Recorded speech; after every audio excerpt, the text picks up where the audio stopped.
कि जो नस्ल रोकते हैं इस खौफ से कि कहीं बेटी पैदा ना हो जाए। और मैंने खुद आज के जंगलियों को बच्ची की पैदाइश पे रोते हुए देखा है। पहले मुझे यकीन नहीं आता था, लेकिन पढ़े लिखे जंगली, पढ़े लिखे जाहिल, इनको मैंने अब भी देखा है बच्ची की पैदाइश पे आंसू बहाते। ये क्या हो गया? मैं तो अस्पताल में बैठा हूं तो सामने कोई खातून रो रही हैं और वो बेटा उनका पैंट शर्ट में, लग रहा था कोई एजुकेटेड फैमिली है, वो भी बेचारा परेशान, मुंह ऐसा ना उसका झुका हुआ, रो तो नहीं रहा था लेकिन मुंह पे यही कैफियत थी जो यहां कुरान बयान कर रहा है। चेहरे पर क्या है? जिल्लत। तो माँ उसको तसल्ली दे रही है और रिश्तेदार कह रहे हैं भाई हाय बेचारे का मुंह उतर गया, पहले भी बेटी हुई थी, अब भी क्या हो गई? बेटी। इससे पता चलता है कि ये लोग खुदा पर ईमान नहीं रखते। इनको कोई जरूरत नहीं है अपने आप को मुसलमान कहें, शनाख्ती कार्ड में तुम्हारी नमाजों की अल्लाह को कोई जरूरत नहीं है। सबसे पहले अल्लाह देखता है कि तुम्हारा अल्लाह पर ईमान और तवक्कुल कितना है। बेटी किसने दी है?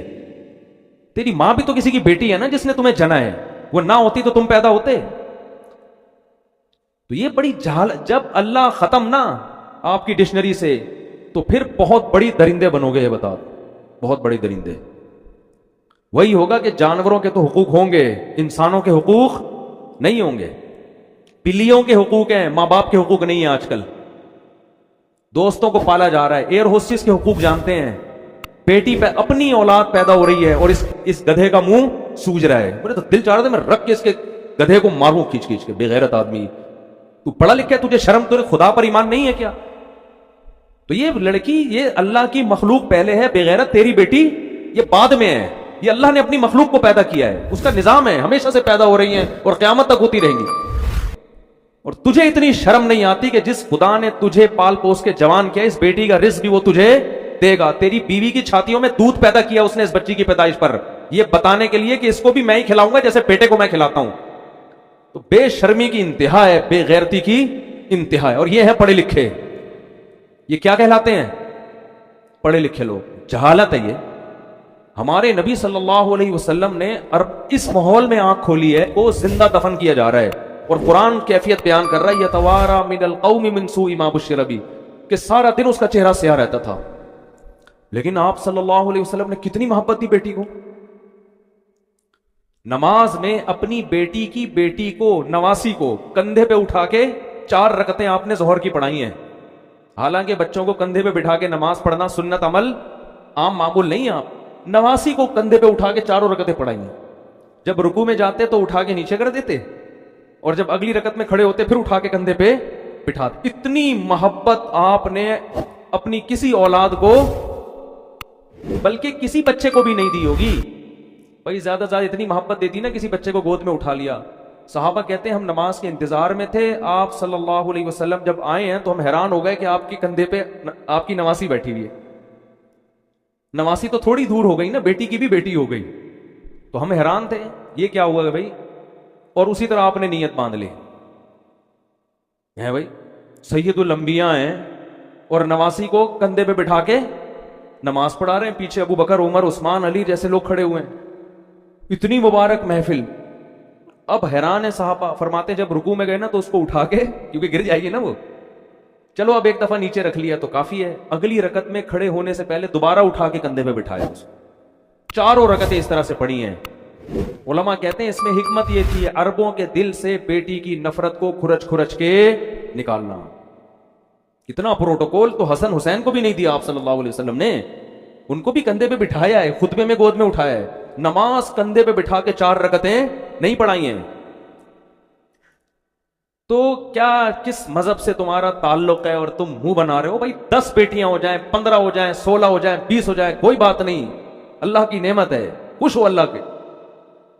और अल्लाह बेटा दे के उसको नाफरमान बना दे, तुम्हारे सर पे जूते लगा रहा हो, वो अच्छा लगेगा फिर?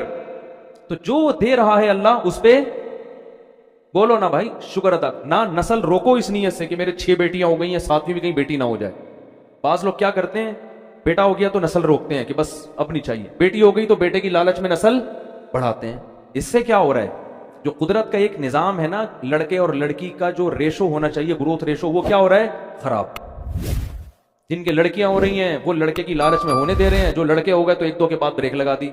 ओ भाई गैर मुस्लिमों पे ये चीजें सूट करती हैं। हम कलमा गो लोग हैं, हम अल्लाह को मानते हैं, हमें यह पता है कि अल्लाह ने बेटी और बेटे दोनों के लिए यहबुली मैं यशाऊ इस्तेमाल किया है कि जिसको चाहता हूं बेटे गिफ्ट करता हूं। हिबा, हिबा गिफ्ट को कहते हैं। वहबुली मैं यशा, यहबुली मैं यशाऊ इनासा, जिसको चाहता हूं बेटियां गिफ्ट करता हूं। तो बेटियां गिफ्ट होती हैं, खुद गॉड गिफ्टेड है ये। और नबी सल्लल्लाहु अलैहि वसल्लम ने इरशाद फरमाया, जिसकी 3 बेटियां हुई और उसने उनकी सही कफालत की, उनकी तरबियत की और उनका सही जगह निकाह कर दिया, मैं इसके लिए जन्नत की जमानत देता हूं।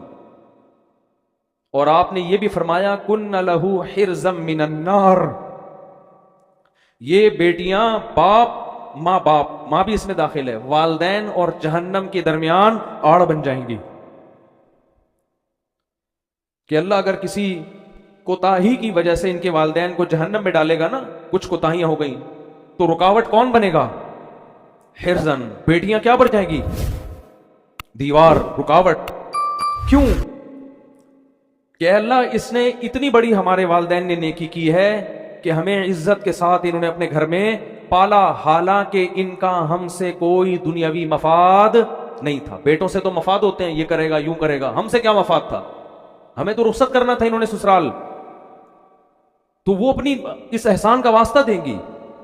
तो सहाबा तो बेटियों पे खुश होते थे भाई, पता नहीं किसका कहां से ये कौन से ड्रामे देख रहे हैं, कौन से फिल्में देख रहे हैं, कौन से क्या देख रहे हैं जिसकी वजह से ये नहुसत तो हो रहा है। वो तरस खा रहे होते हैं लोग, किसी की तीसरी बच्ची हो जाए ना, तरस खा रहे होते हैं।